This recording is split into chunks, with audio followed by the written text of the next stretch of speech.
This podcast is aimed at the veteran community. It hopes to recreate a conversation taking place in any naffy anywhere in the world right now. We want to combat social isolation by letting veterans feel part of this conversation. If you're easily offended, please switch off now. And if you want to see more, please subscribe to this channel and be part of the community. Welcome to podcast number 6 with Veterans in Crisis. Today we have Sara Arthur, and she's from the group Genesis. Welcome, Hi. Sara. Hi. Right? Yeah, I'm very well. You're not from the group Genesis, are you? No, I'm You didn't even get that, did you? You don't. He's such a dick. Not my age group. Yeah. I know you're a bit older than me. So you're from Genesis Protection Service. I am. Yeah. Well, who are the Genesis group? Well, it was a group with Phil Collins. It's a lot of years who's ago. he? Exactly. I did tell you not to slag anybody off, didn't I? Not by name. Right. So anyway, Sara, thanks for coming. Obviously, it's a first of many things today. Mm-hmm. So you haven't actually been in the forces, but you were married to a soldier. Yes. Yeah. So you're known in the forces as a pad's wife. I must An independent woman who's supporting her husband through all. I think that's what pad's wife stands for, doesn't it? It's either that or Ron Hill wearing. I think we should take that as a title. Ron Hill wearing tracksuit bottoms. I don't know if that works. With a core hoodie. Right. So we met about a year ago. In fact, it's coming up to a year. My God, isn't that? Because we met when you were taking part in the Remembrance Day celebrations or fundraising in Newcastle. Yeah, which the soldiers do every year off their own back. Bless them. And you came up. I'd met your employee John before that. Or spoke to him. I think I might have met him. Spoke to him on the phone, and he asked for a mate to get involved and see how we could work together. And I mean, things have happened loads, haven't they, since? Mm-hmm. Yeah, absolutely. Can't get you off the phone now, Joe.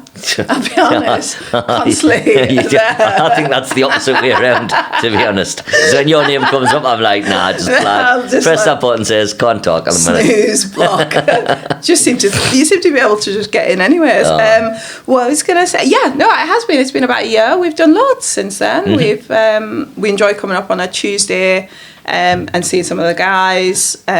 We did the football match, at the stadium. Almost climbed Kilimanjaro. I think we'll leave the almost climbing Kilimanjaro for later on, because that's a massive section. That's a massive section of this this podcast. But it's been brilliant actually working with you guys. I love everything you guys do. I love the atmosphere. I love the vibe. I love how you go about helping the veterans in Sunderland, and it was definitely something that touched me, you know. You do realise this is in one take, so we can't be cutting that out.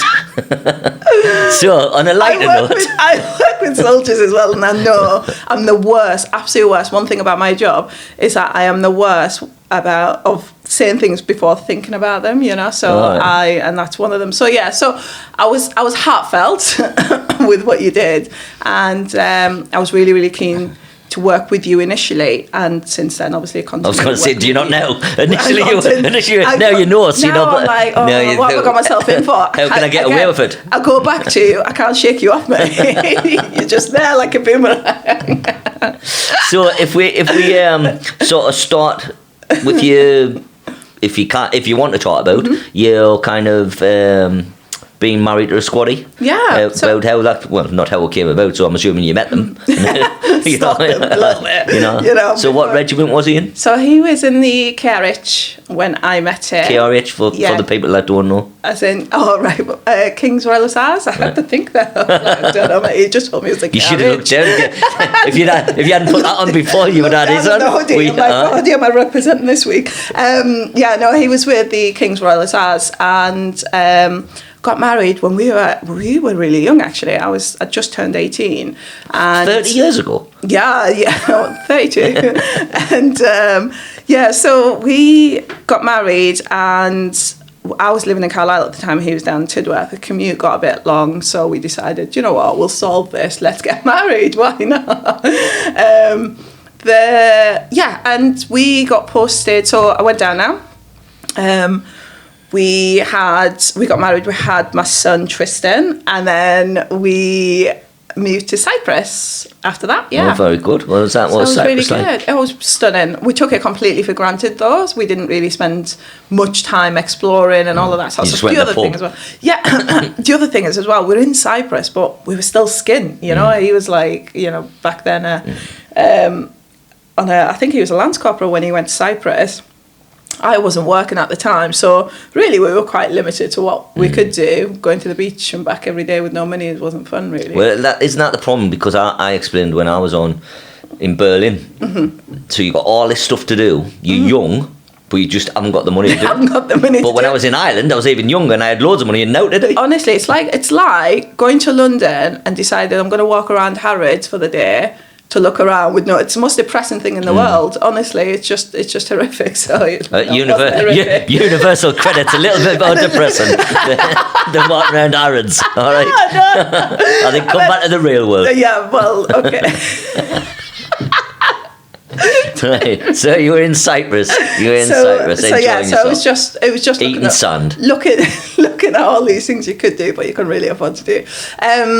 Whereabouts in Cyprus? So we were in Episcopi, so it was lovely, and Cyprus was beautiful and all of that sort of stuff.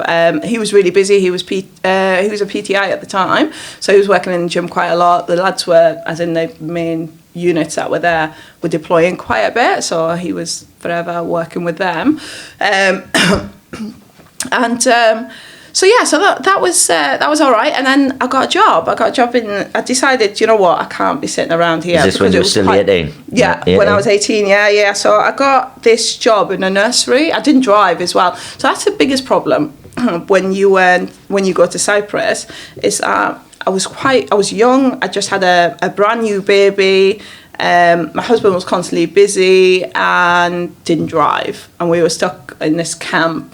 People don't realise that, do they? Because when you say, I was posted in Cyprus, everyone's they think you're next to the beach. Yeah, absolutely. Also, it's amazing. Well, it's 3-mile hike to the beach, and we'll talk about hiking later and how good I am at it. But yeah, so I ended up. So I got a job. I got a job in the nursery, and I decided, and that was all right. It was great. It wasn't like, didn't like kids. The best job in the world. I used to work in NatWest before I went there, and I had a really good job with NatWest actually. And when we got moved to Cyprus, as exciting as it was, I couldn't transfer my job, so I ended up with no job. And then, anyways, from NatWest to dealing with kids was just a completely different career path. And I remember one day I was in the nursery and the kids, the unit had deployed. Most of the dads from Episcopi had deployed with the infantry unit, I think to Afghan at the time or Iraq, I'm not sure. But anyways, I had the boys group in this room, and I decided, you know what, they were getting agitated and all of that sort of stuff, and there was a big box of Lego. So we decided I'll keep them entertained. So what we did was we built machine guns with the Lego. Well, I thought that was really appropriate, right? It's appropriate. Yeah, we're in the military. We're in the military base. Show kids about guns. What can go wrong there? Why not? What can go wrong there? Well, I think it works in America, doesn't it? So, anyways, we ran around and we were shooting each other with these machine guns. The kids had the best time of their lives. Anyways, the manageress called me in and she was like, yeah, we don't promote violence in the nursery, and gave me a bit of a telling off. But she was really lovely. Also, and she really knew that this was not my career path. This is not what I was destined to do. So what, Lego work? Yeah. Yeah. So she told me of a job where told me of this job where they provide insurance and financial services and all of that sort of stuff on base. And she said they were looking for employees. So my own manager... They were looking for somebody who could make guns out of Lego.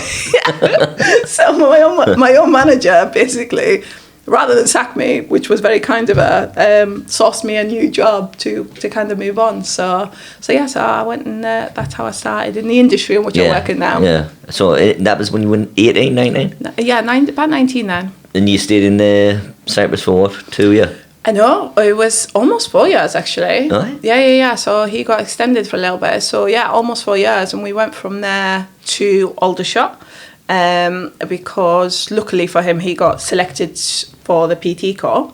Then so he went on his course, etc. And then he got selected. We went back to Aldershot for him to do his 9 months ARI course. So it was pretty, it was really good. When you, because this is something that people never think about, when squaddies, we'll just say army, as I was in the army, when they get posted elsewhere, obviously the partners come with them. Yeah. And people don't really think about, well, they need a job as well. Yeah, You know what I mean? So did you just carry on that career when you went to Aldershot? Yeah. So, and I was really lucky and really blessed actually to be able to get that job because I could just continue. So then wherever he got posted, as long as there was an army there, I had a job. So that was really good. But it's such a sad story actually in terms of wives because... Did Amatos cry? A lot of them. I don't think they've got enough credit, to be fair, or you guys give them enough credit because a lot of them do have, qualifications, did start off in careers or had dreams and ambitions, etc. But unfortunately, they're really forced into maybe giving them up or thinking about giving them up because they have to follow. Or back then, anyways, when I was married too, had to force leaving their careers, etc., to support the household or support their husbands or just there was no opportunity, say for example in Cyprus or Germany or whatever. So I was really lucky to get into a situation in a job in a market that specialised in the military and no matter you couldn't have picked a better one. Everyone needs insurance. Exactly. Everyone needs insurance. Should we say that one more time? Everyone needs insurance. Everyone needs to get your insurance. Everyone does. So in Aldershot, what was that like? I've been to Aldershot a few times. Aldershot back in the day was just grim. It was really, really grim. I mean, so it's better what year now. would this be then? So this was 2000, and so we were in Cyprus 2004. It's about 2008. I think, yeah. So it was quite grim. It wasn't as developed as it is now, so there wasn't anything really around. I went there a couple of weeks ago, actually. I've got a Premier Inn and all sorts now. But fucking hell, it's a high life. I know, they're living the dream. They really are. But it's... it was. Do you know what? My memories of all of it is pretty negative, and that's... What, of your life as a pad's wife? As an army wife? I think because it was a lot of kind of moving around and a lot of... I really didn't appreciate it. Now looking back at it, I wish I had a different spin on it, on life, on, the situations and stuff like that. So me going to Aldershot, again, was moving and, Tristan having to move school and, the stresses of money back then as well, because again, I was working, which was good, but even the cost of moving and all of that sort of stuff. Did you put your son in a private school? I did eventually, Because that's sort of like, I never seen this as a plus thing when I was in the army, but I was only young then. Yeah. But and now I'm older, you think, fuck, that is a really good plus. Yeah. Oh no, it's amazing. It's an incredible opportunity to do, and I encourage everyone to do it. Probably not, from my own experience, probably not as young as what we put Tristan in. So how does it work? So they, you can put your kid in from the age of 8, I think. Don't quote me on this, but I think the age of 8, if that's still the case now. But you just apply. You just literally... But you have to pay it. You only pay, I think it was 10% of the fees. So for us, Tristan's fees a quarter were £9,000. And we only paid 10% of that. So it's and the nicest part was cheaper than childcare to put him in boarding school. And it was incredible. He went to Windermere, St Anne's at the time, which is in Windermere. And it was a really, really good school, actually. He really enjoyed it for a period of time. But he was really young, and I totally missed him. So if in hindsight, I would have put him in at secondary school. If you would turn the clock back. Yeah. But I mean, this is with hindsight, isn't it? I think everyone would do different things if you knew the result of what's happening. I know. So, but I've always thought about that as a perk. I didn't realise it was such a good perk, but it's amazing. I thought that. I mean, there's some restrictions. You can't have him in the school next door. You can't, there's loads of rules about seeing him every weekend. Well, you're not allowed to see them every weekend. No. That's all about. It's a bit heavy, like, isn't it? I know. We've paid loads of money, so you're not allowed to see your kid. Like, literally, honestly. Oh, no, that wasn't the school's rules, actually. That was the army rules. The army rules, yeah. It's fucking rules, man. They have rules for everything. They love a rule. They do, and man. some of them are like, I don't. I mean, I'm talking as a wife of, sometimes I'd be having rows with Matt all the time. Like, why? Who said that? And then the amount of times as well, when you're like a beer later or a glass of wine later, and you don't agree with whatever it is he's come home and telling you, you're like, that's it, I'm going to ring the fucking CO tomorrow. That's it, I'm going in there. And he's like, please don't. Please don't. I'm like, that's it, I'm ringing him. I'm going to see his wife. I'm going to, so it is rules for rules, man. When I was in Berlin, right, so 1990, I like me clothes, and I spent £100 out of my wages on a Boss sweatshirt, right, to go out on the piss. All right. And I got the garden and I kind of go, and it's green. People might think you're a soldier. I was like, fuck, are you joking? It's got Hugo Boss on, because the £100 I wasn't allowed to wear it outside the camp because it was green. Yeah. I know, and do you know what? They're inconsistent as well, the rules. Oh, definitely. Depending. Well, I used to go out of camp in my fucking uniform every day, and that was great. So you're fucking right, they are inconsistent.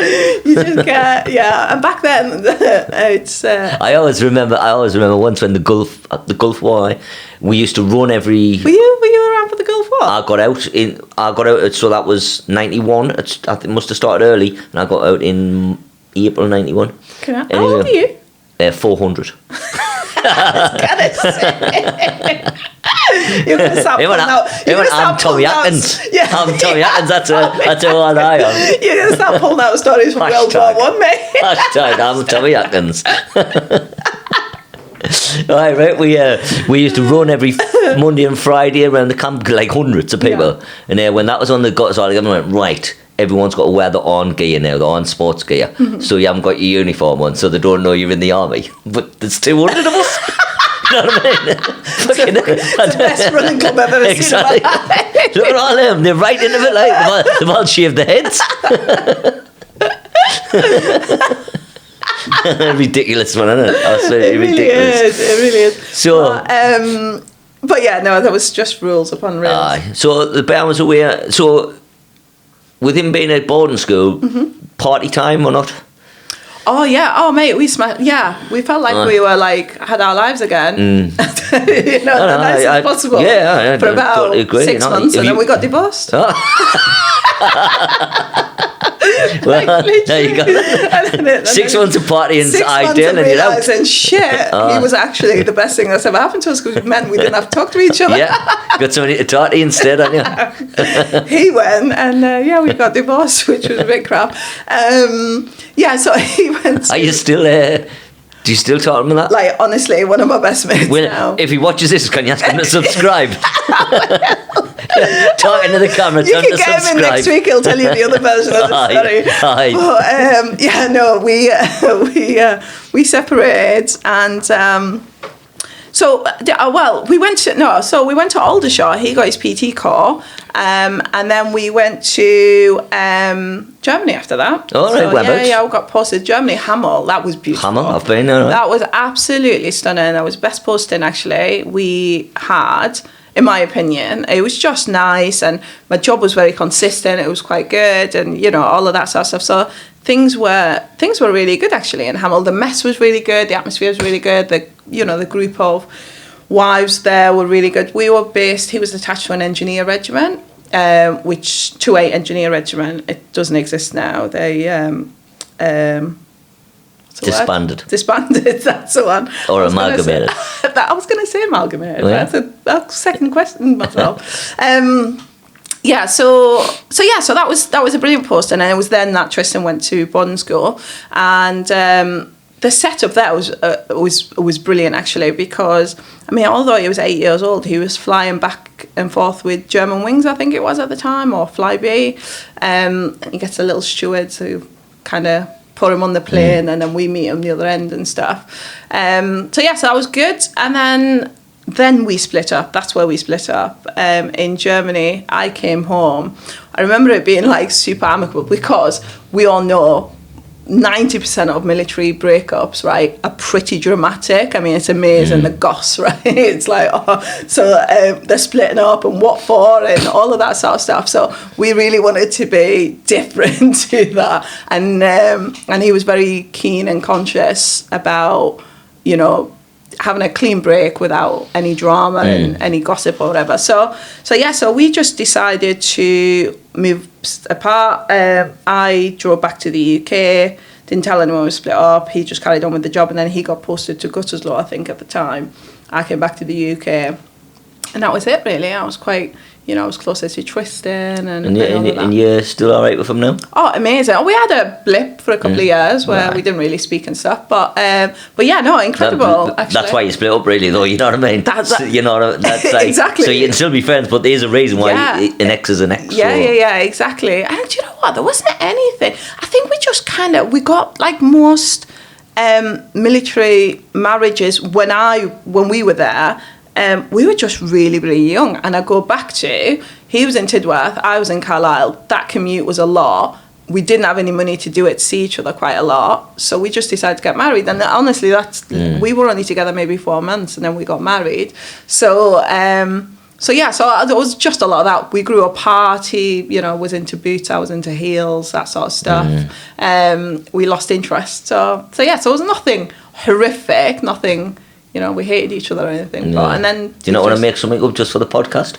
I think, all right, it's got to be his fault. It's definitely his fault. It's always got to be his fault. It's his fault. All right. He cheated on me with the next one.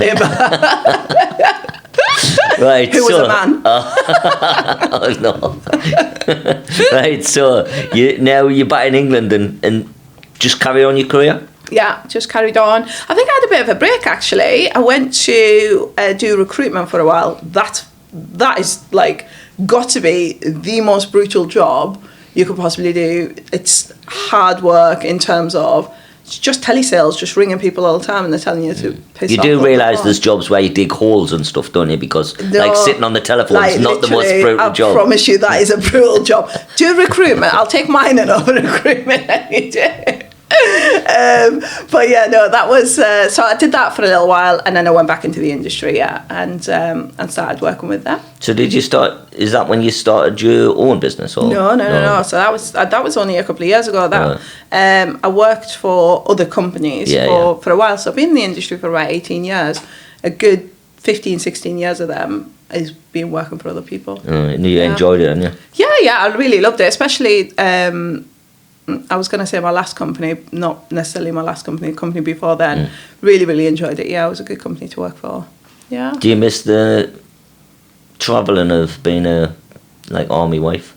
You know, the not the travelling of moving around constantly, but the obviously you get to see different places to live and different experiences. Yeah, no, I do quite a bit of that with my job now. So I travel around all the different bases, and I still go to Germany and Cyprus and all of that sort of stuff. So that I don't miss that as such, and that I'm in control of that. If that makes sense. I can come home when I want and stuff, and it's only for a week.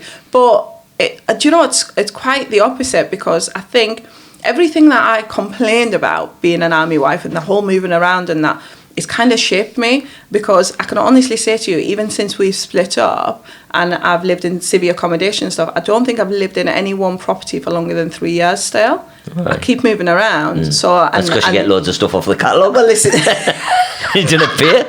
I know what you're about, man. So many electricity companies are looking for me. But yeah, so I still move around. I don't know, you can't shake it off, really. I can't really settle yet.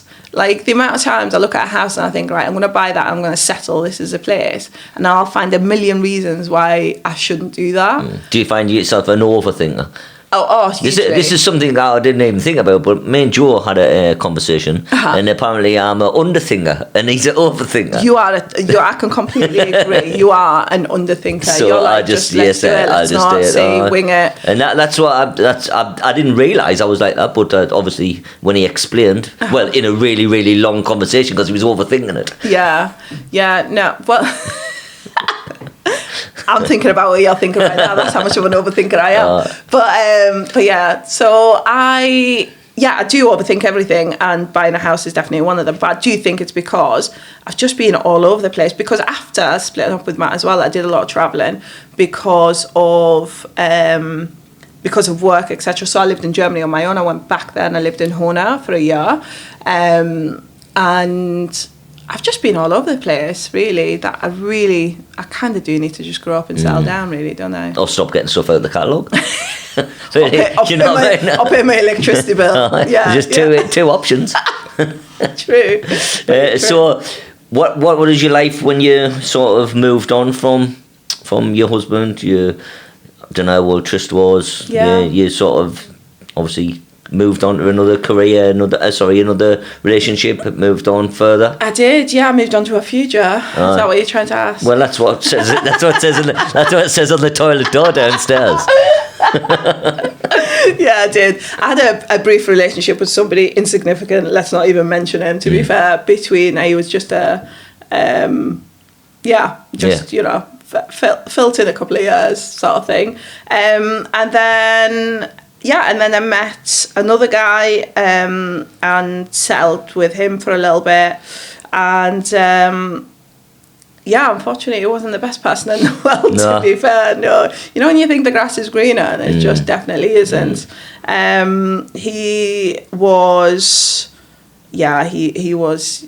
your typical horrific human for a long time. Yeah, unfortunately, went through it a little bit with him. Don't feel like you have to talk about it, you know. No. I'm all right about it now, to be fair. But yeah, no, he wasn't great. I ended up in a restraining order. That's how. Well, you had one, or you had to get one on him. You had to get one on me. Yeah, he was pretty horrific. But yeah, moved on from that. Now fully, independent, single, all of that sort of stuff, and just rebuilding your life. And when you talk about things like mental health, and you talk about being able to cope and drink and drugs and all of that sort of stuff, it stems from a lot of things. And I can completely, and this is why I enjoy being with you guys on a Tuesday or working with you guys, etc. Not even just from the fact that my industry has always been with the military, or the fact that I'm a military ex-wife, but I can completely relate to some of the situations that people get themselves into, where they get themselves in a pickle. When 4, 5, 6 years ago, I was doing really, really well. I had an incredible job. I enjoyed it, all of that sort of stuff, and then just found myself in a situation that I didn't recognise at the time that really consumed me. And before I know it, I was drinking a lot. I was, pretty much every day. I was reacting in a way that wasn't me. I was, depressed, sad, all of that sort of stuff. And before you know it, you end up losing everything. I literally lost everything, including my job. Zero sympathy from anybody around me, professionals, etc. Zero support. And I had two options. I literally had one option, which is, this is it, this is my life. Sign on benefits, you know what I mean? Universal credits apparently is really cracking. Let's do that, and just resort to this shit, or do something else. And the one thing, I suppose, when you've got I suppose that's an easy choice to make when you've got nothing at all. You've got nothing to lose. So I just chose the I chose the other option, and I picked up my kids, and I decided, fuck this, I'm a bit sick of being filled in. I'll be honest with you, this is a bit of shit, mate. I only burnt the toast. Like, calm down. Do you know what I mean? Yeah, there's a thing about burnt toast, isn't there? Like, stinks out. I'm telling you, it really does take people to a different level. Right? Some people's got breaking points. Do you know what I mean? Some people's got different breaking points. Bread being one of them. I'm telling you, don't burn the toast. No. Honestly, if there's anything I'm going to take into my new relationship, right, it's to not burn the fucking toast. So yes, I just had it off. It was just bullshit. I was, the horrible lies and the cheating and all of that sort of stuff. So I decided to just pick up my kids and just move on, really. And I ended up in a refuge for a little while, and I was building my business at the time, and decided, right, nobody would employ me because I got sacked. That's a problem, and they wouldn't give me a reference. So that was pretty shitty. So I couldn't even get a job in Greg's or whatever. Do you know what I mean? Or other baking places are available. All right. Couldn't get a job anywhere. And but the thing is, Greg's sausage rolls are pretty good. Like, we get them free. Let's keep saying Greg's are brilliant. I know, Greg's are brilliant, and they give a really good discount card and all. But anyways, they wouldn't even employ me, to be fair, even voluntarily, I reckon. But so I had no other option but to set up my own business. I knew the industry inside out, and I think I just needed the confidence, and all of that got knocked out of me. And I was just used to working for people and just making them successful, making them a name, building their brand or their business or whatever. I was used to that, and I was content with that. That was fine until I didn't have it anymore. So I set up when I was in the when I was in the refuge, and then one day I got a knock at the door from the social worker that works in the refuge. And bearing in mind, the greeting was really brilliant. So when I got there, and she was like, oh my God, you're like amazing. You've done the most courageous thing in the world and all of this sort of stuff. And it was great. And I walked into this room flat with the kids. And I remember looking at it going, shit, this is, pretty horrific, to be fair, but I felt amazing. I felt really blessed. I felt safe. I felt great. I was like, do you know what? We can cope with this for as long as we need to. So that was all great. So when she knocked on the door, and about a week later, and she was like, right, I just need you to fill in these forms. And I was like, what are they? And she said, so I'm filling them in. And I was like, I'm not on benefits. And she was like, oh, you need to be, because that's how we're funded. So I was like, okay, well, I'm not. And she was like, well, you need to sign up. And I was like, well, I can't, because I'm setting up a business, so I won't be entitled to anything. So she was like, all right, okay, cool. Well, if you pay for it yourself, it's 1,145 quid a month. I was like, I don't have that many. Like, I literally don't have that many. Got enough money to just barely feed my children right now. Don't have that money. And she was like, yeah, really sorry. I mean, she was lovely enough, and she herself couldn't do anything about it. But the saddest thing about that whole situation was the fact that a week before they were celebrating how courageous and stuff I was to go there, to actually literally they all watched me in the office leave with my children with where are you going, what are you doing, are you going back there or whatever. So I had a friend at the time who had a caravan. I stayed with her for a few days until I sorted my life out, which was quite a tough time, really. But now I look back at it and I laugh. I got kicked out of a refuge, mate. I mean, not many people can dare say that. You know what I mean? I got evicted from a refuge for working. So fucking catalogs, mate. They didn't appreciate the catalogs. Nah. So there's fucking stuff getting delivered every day. More stuff. They were like, she's dodgy. Get her out. Isn't that weird though? Because sometimes this happens to clients. So if they're in a homeless hostel, the housing benefit pays for it. Yeah. But something like 200, don't quote us, but 200 quid a week.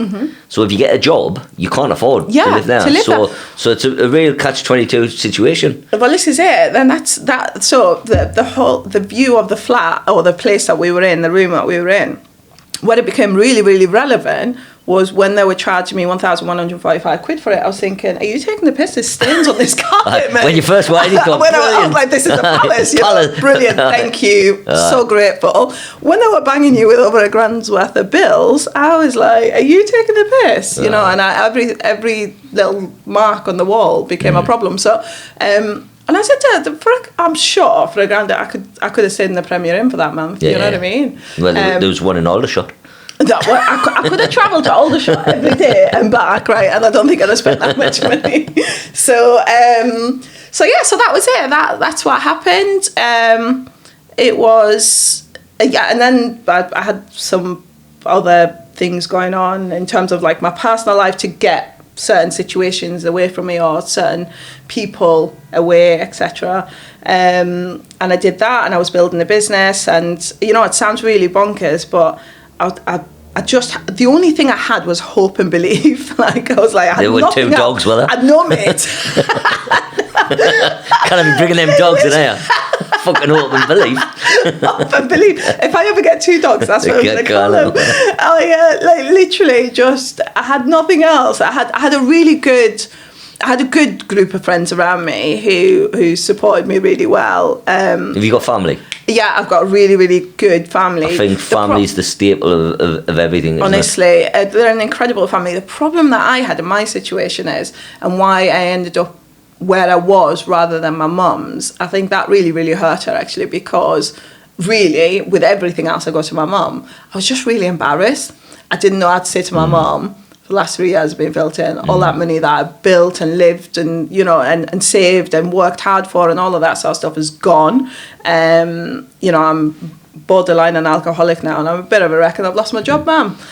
Can you please take me back? Well, you know, it's just a pride thing, isn't it? Yeah, you find that with veterans, and now you've said it, and I'm not assuming that it's veterans' wives or whatever is the same. It's just a human instinct, isn't it? It's just a human instinct. You're too proud to go back to your parents, or it's not nice asking for help, really, is it? No. Not when you've done stuff for yourself. It's not. Yeah, no. But did you find once you asked, then it was all right? It's amazing. I think everything was built up in my own head. Yeah. Honestly, everything. I was literally justifying I was justifying my own insecurities. That was it, with everything.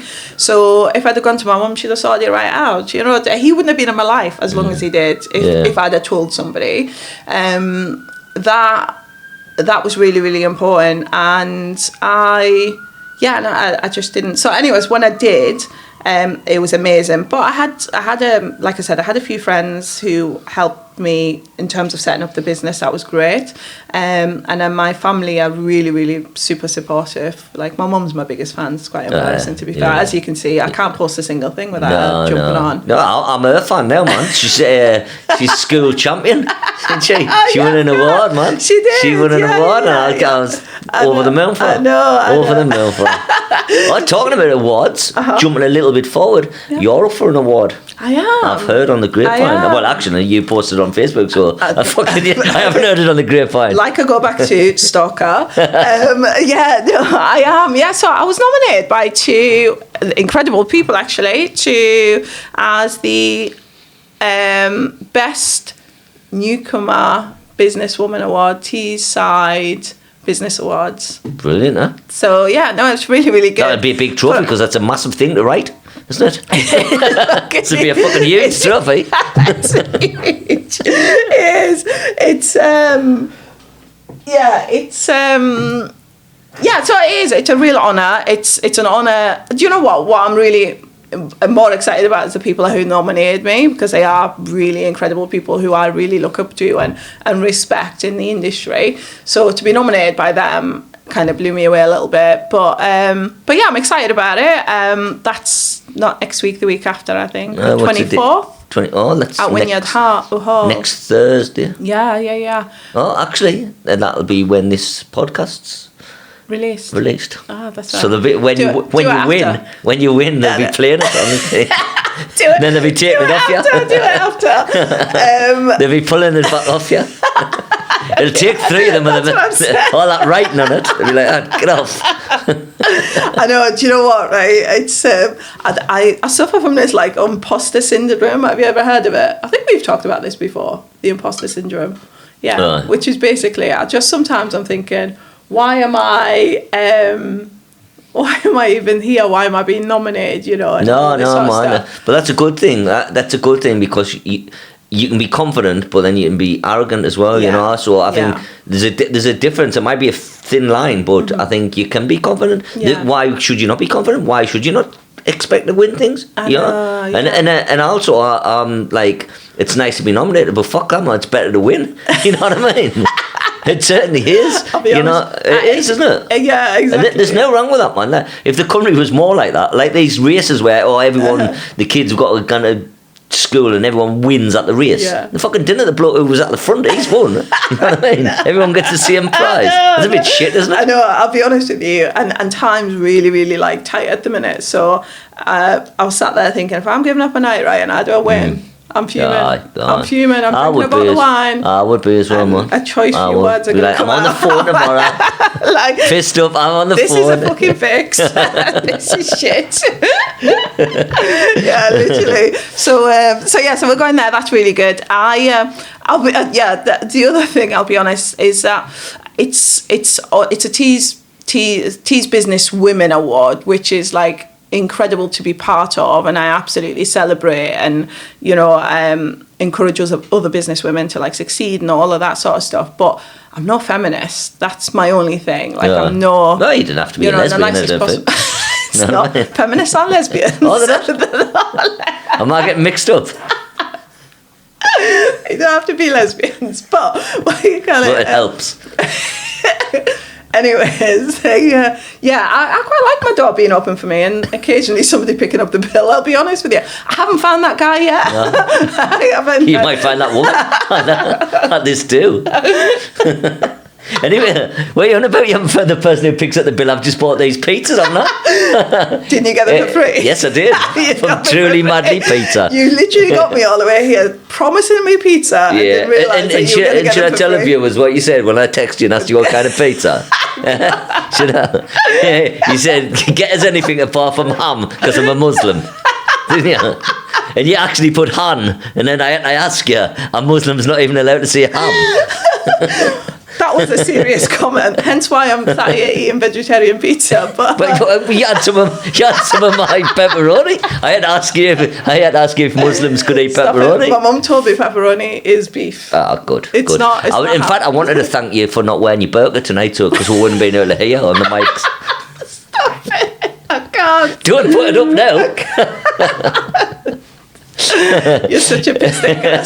So anyway, what we should talk about now, since we're having a laugh, about your failed attempt at Kilimanjaro. Okay, yeah. So you put lots of effort. Kilimanjaro? That's what it is, isn't it? Because you couldn't make it, and somebody said there's a gyro at the top for you.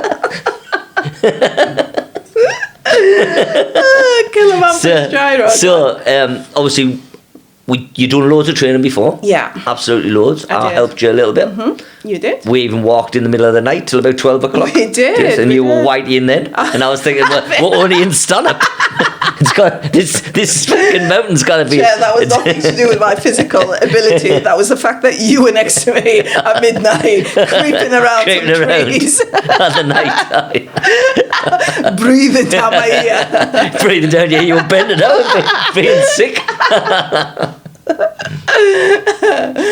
Yeah. So do you want us to tell us a little bit about that? I mean, I joke that you didn't make it. You obviously did make it. You're torturing yourself by not seeing that you the last tiny bit, but you did make it. There's pictures of you doing it, and and just even doing it on your own and your own personal journey is a massive achievement. I'm just taking the piss, you know what I mean? Yeah, no, and I get that, and I appreciate that actually. I do, and then So I set out to climb Kilimanjaro, and the reason why I did that is because I wanted to raise awareness on all things mental health. I wanted to raise money for homelessness and veterans, and I put everything into that because it was quite personal to me, and given my situation. some months before. So the other thing as well, from a personal perspective, I've never done anything myself. I've always relied on somebody else. As a woman and a wife, I was always quite looked after, but apart from the eggs, apart from the toast, I was quite looked after and all of that sort of stuff. And then with that one, I lost all my independence, so I wasn't allowed to do anything on my own. So it was quite difficult. So when I had the opportunity to do some good and gain some of my own confidence as well, like I jumped to it, obviously. So I said the reason why I set out to do it on my own was because mental health is a lonely world, a lonely place. So you don't want to talk to people, like I've just explained. I didn't even want to talk to my own mum, who I'm really close to. So when I set out to do that, it was for those reasons.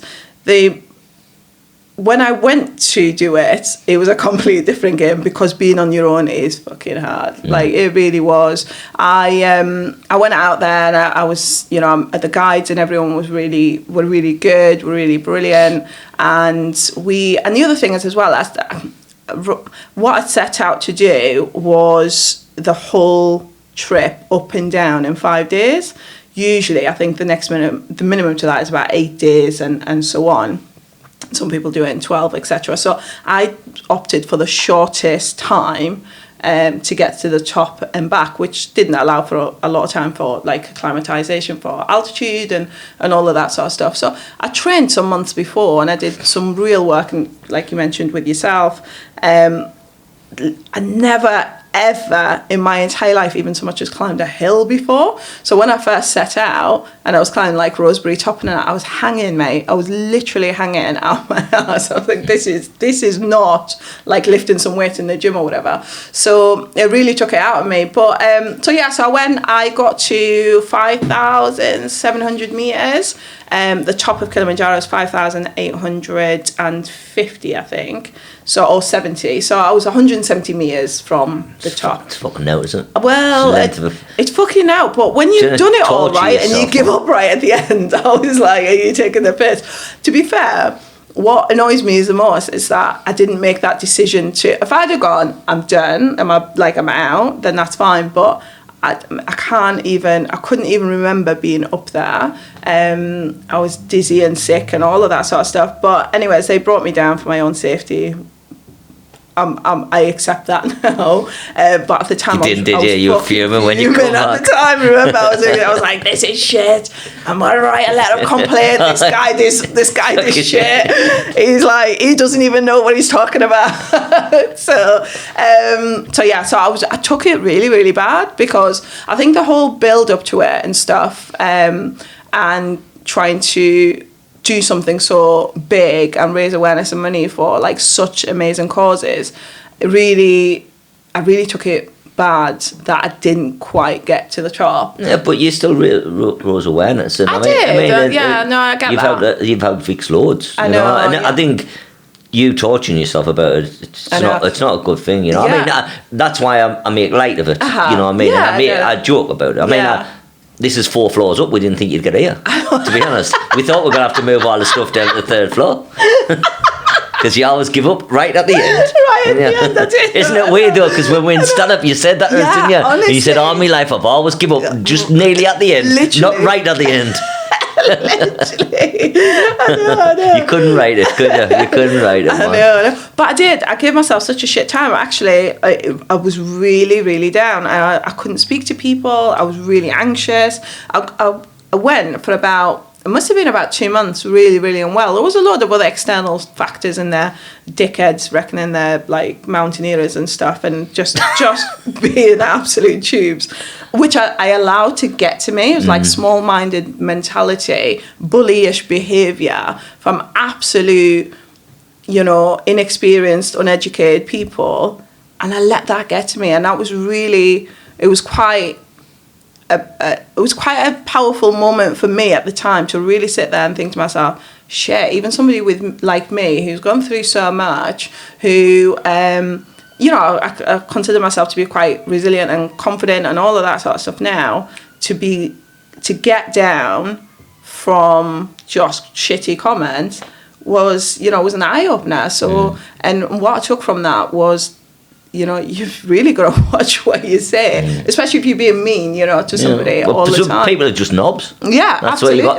you got to feel is the world's full of them. Yeah. The world's absolutely full of them. Exactly. And when somebody's having a really, really bad day, I mean, I was never on this level, but if somebody's having a really, really bad time of it, that comment that you could say to someone could just that'd be it. That's what's going to tip them over the edge, really. So I learned a lot from that, from me, how I treat others, and just zoned that noise right out, to be fair, and just kind of was proud with what I did, and what I tried to do is just gravitate to the positives and the people who were supporting me, like maybe not yourself. Yeah, I'm definitely Joe. Supporting you all the time, pushing you. You fucking get up them stairs. Up the stairs, are you? I mean, everyone was over the moon with you when you come back to the Gunners and stuff. Oh, it was really lovely. And they were all following me. We sent you messages, didn't we? Yeah, you did. Yeah. So I watched all of those messages on Summit night, actually, just before I went up. I watched them all. They were really quite cute, actually. Well, I did. Well, it's funny because I did the first one, and mine said, "Get your lazy ass up that hill now," and then everyone else's get really nice. and I was thinking, why have I said that one? I'm so proud of you. I really love you and that. All my colleagues at work are like, "Oh, you can do this." And then I click yours, and you're like, "You better get your ass up there." I'm like, "Okay, all right." That was probably the best motivation I could have, to be fair. Don't stop halfway up. That's what I should have said. Don't stop halfway up. Don't, you dickhead. So that was that. But as an experience, as in Kilimanjaro itself, and the fact that I went and I did it, and I didn't have any friends with me, and all of that sort of stuff, it was probably one of the best things I've ever done in my entire life. Yeah, it's absolutely shaped me to be able to take on anything. Nothing's going to phase you now. Yeah, is it, really? honestly, nothing. I mean, if you can do that by even traveling, even going to the airports and all that by yourself. Yeah. I mean, when it really I think I was FaceTime you. I was speaking to you on the phone. I landed. I just literally landed in Tanzania, and obviously I'm in Africa. It's like 11 o'clock at night or whatever, and I'm just literally my whole life, my whole hands are in this taxi driver who I've never met in my entire life, and driving me through somewhere. If you were in the UK or whatever, you can go, yeah, you've just taken a dodgy turn there, mate. Where are you off to? With that, I have no idea. He's going through villages and all sorts. I'm like, I could literally be taken somewhere to, Yeah, you wouldn't have got all the way there, though, would you? You would have stopped just before the murder. You would have stopped. But then, do you know what I convinced myself? And actually, Carmel said to me, she was like, "Yeah, Sarah, you're 36, mate. You're too old for trafficking. Yeah, you're too old. Trafficking now, mate, have you seen yourself? Get a grip." So and then I was like, "Yeah, maybe I need to get off my high horse. The guy's just taking me to the hotel." He's probably looking at me, this fucking joking at you. Judgmental fucker. His fucking wife must be like, it's probably some 17-year-old hottie. So obviously you raised loads of money for us there, and like we have loads of other people raising money. So I know you like your boxing. We had Frank Bruno come up, did a talk, which is brilliant, and now we've got Tony Bellew. I know, boxer. Yeah. A lad I know, Johnny, he's company First Class Promotions I don't know how they've done it, secured Tony Bellew to come up and that's incredible. Do a talk. It's amazing. You don't know how you've done it. It's because you guys are amazing. Yeah. Why wouldn't people want to support you? Yeah, I suppose you're right. Yeah. I'm not going to argue. I was going to do a third line there. I suppose you're right. No, but I mean, it really is amazing because I really like him as a boxer, and like my daughter's seen him in the Creed film. Because my daughter doesn't really like boxing, but like when I mentioned, she was like, "Oh," and I was like, "He was in that," and I didn't even realise that. It's just an amazing thing that's happening, and the support we'll get from sort of celebrities and that now. It's You've got that speechless, what's that guy, the football guy? Which one? I'm not a footballer, so a fence. You're not a footballer. I'm not a footballer. I'm not. Well, I could be, but do you know what? I'd go to Scott. 36-year-old now, man. Listen, I could be a goalkeeper. They got on top of 40, I think. I was going to say, no, they've Jordan Pickford. That's the one. Jordan Pickford. Is he the goalkeeper? Yeah. Yeah. Jordan E supports us, and Kevin Ball's our patron. Of course, he's lovely though. It's great. Niall Quinn and Kevin Phillips, Alex Ray, all did talkings for us. All right, mate. Name drop in there. Just anyone else. I want them to come on the podcast. That's why. If I keep saying the name loud enough, they might come back on the podcast. Kevin Ball. It's like that when you look in the mirror and see if something and it comes. Do you know what I mean? Because if people are watching, they don't know what I mean. I'm going to look right now. Kevin Ball. So I'm really good at stalking, so if you want me to just go around to his house and go, you never get the end, man. Fucking hell. It's all right, I can start throwing stones at his house. You start from a distance. So what's your plans for the future? Where's Genesis, and obviously not the group because you don't know who they are, where's Genesis going to go to in the future? I feel like if Phil Collins was in it. You remembered? Phil Collins was in it. Is he the guy that does the drums? Drums, aye. Dressed as a gorilla on that. Yeah, the Cadbury's had that. That's him, aye. He always dressed as a gorilla now. Really, really good. He was Genesis, growing, just really growing. We want to be the biggest insurance broker for the military, and in the country, in England, in the UK, not just the military, like as a whole, whatever they are, we want to be able to represent and support. It's I'd like to think we bring something new to the market, and I'd like to think we are fresh, I suppose, a new fresh approach to them. The army's changed. It's completely changed in terms of the young soldiers that come through now are a complete different breed. The way they conduct themselves, the way they go about things in terms of even operations and all of that sort of stuff.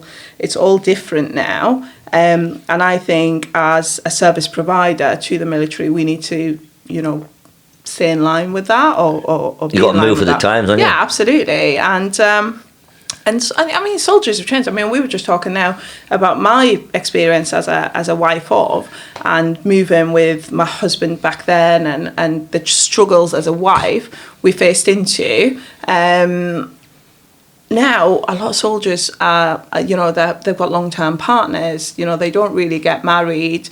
Mrs. will stay at home and she'll continue with a badass career, and all of that sort of stuff, or raise children if she chooses to. So a lot of the time, it's soldiers commuting back and forth, sort of Monday to Friday at work, and then go home and all of that sort of stuff. So we really need to recognise that, and we need to work with that, and make sure that we're still providing the same support for them as a family, although they're not as a family in the unit. Because quite a lot of the time, if soldiers are married, then they're classed as single, although they're very much living a married life. Just because they don't have a quota and all of that sort of stuff doesn't mean they don't need the same level of service, or certainly the wife doesn't need the same level of service. Kind of out of face, out of mind, and that shouldn't be, that isn't the case anymore with the military. Maybe it was back in the day, but it's not the case. So that's our plan, is to grow and continue just to provide support for the military, but also really, really grow the charity side. So we are really big on supporting local charities, such as yourself, and just really beating the drum in terms of like mental health, in terms of even financial support with the soldiers. We work with debt charities and all of that sort of stuff to support them on their veterans, etc. Because it's not just about supporting the soldier that makes us the money. We're a commercial organisation, obviously, and when we sell insurance to somebody, that's how we get paid. But what we like to do is just give some of that back with veterans. I think that's what we've noticed. Well, what I've noticed, that you have give a lot back to veterans, to us personally. Yeah. I can speak for Veterans in Crisis, and you've done loads, and it's not, people will think, I mean, like, you've given us money, but there's a lot of other things, like you've invited us down to Catterick, and sort of now we're set up with alcohol signs and other things, and and it's networks, isn't it? And I mean, you organised us to come down to the Caprick and have Christmas dinner, and then you brought the Caprick Garrison Sergeant Major up the other day, Leon, and they give us some money, and and that's the type of things that really makes things work. It's connections, and it's letting people know, because although they do stuff for us, we can do loads for serving soldiers. If someone's going to leave and come back to Sunderland, they know they can come here. No, that's one of the ambitions moving forward, and hopefully we can land this right, which is basically having people like yourselves who are experienced in, obviously being in the military, have since left, the struggles in between then, and if we can educate the soldiers who are now sat there going, the army shit, just gonna sign out or whatever, and educating them on what it's really like in Civvy Street and the things that they need to really be careful of and watch out for, and if it's the right decision for them, then do that, but if it's not, let's suck it up and kind of build a career, etc. But hopefully we can do that with yourselves, and I think we spoke about you guys coming in it's a great idea. Them, and I don't want to convince people to stay in the military. No. But I will inform them that it's not as easy as you think it is when you come out. Absolutely, and that's even it. And it's stuff just getting at doctors. And if you've been a boy soldier, all that's taken for granted. Everything's taken for granted. Yeah, exactly. And it's just, I mean, I can speak from a military wife perspective. One of the struggles that we had when I left, when Matt and I split up, was that I did not know you had to pay water rates. Honestly, I really didn't for ages, and then we'd laugh about bills and stuff and people catching up with you. I got a debt collector's letter saying you haven't been paying your water rate. I didn't realise. I thought, it's free in this country. I did as well. Fucking rain, come from the sky. I was like, am I back in Africa, mate? It's water's free here. So it's really important just to educate people on that, and it's not. I wouldn't want it to be a retention tool, because I think if somebody wants to leave the army, they should be able to leave the army. It's not for them. They've tried it, whatever. But I do think. There's a lot of negativity as well, and there's a lot of people get influenced by other people's stories and dissatisfaction or whatever, so it influences them to make a decision that maybe they're not ready to do, but most importantly it's educating them on what Civvy Street looks like. That could not come from someone like me. I'd be a fraud in the nicest. I was never in the army, so I wouldn't know. I can speak from a military wife's perspective, but I can't speak from a soldier's perspective, but you guys can, and you've got wealth of experience behind you, that you can really pass that on to the soldiers. So that is something I'm really keen to deliver in the military and to support. It's something, to be honest with you, it does not pay me whatsoever to do that, but I am passionate about it, and I do think we've got this platform that we've been gifted and we're privileged to have, which is we educate soldiers on finances and stuff like that. I really think that's a really neat fit in that this is what a veteran's world looks like, and get them to support you as well. It's really important, get them to do some things for you. So I've got so say for example there's a corpsman down with Four Scots, Penny, who's going to do the rowing in December, so he wants to support you guys and do that, and I'm hoping that that'll give you a ripple effect, that they'll see him do that and he's raising money and supporting veterans, and that other people will do the same, and they can just get that community where serving soldier and veteran can work together to do good and support one another. That would be pretty cool. Right, I want to thank you, but before I want to thank you for coming in, I want to thank Truly Madly Pizza. That's outside the Family Museum, because it was absolutely delicious. It really was delicious. You made one Muslim woman very happy. You did. The vegetarian option was awesome. Two Christians happy as well. I just to get that straight, because me and Joe were happy with our pizzas as well. Oh, okay. You're both Christian? I'm not Christian. He's not Christian. He's not either, so we didn't hear that. Oh, I'm sure the last time I spoke to Joe, he said he was Catholic, so that's fine. Well, you've made a Christian, a Muslim, and it sounds like a really bad joke, doesn't it? Sounds like a really bad joke. I think we'll leave it there anyway. Thank you very much for coming. I really enjoyed your conversation. Thank you so much. Cheers. I'm not the only one who gladly died for what we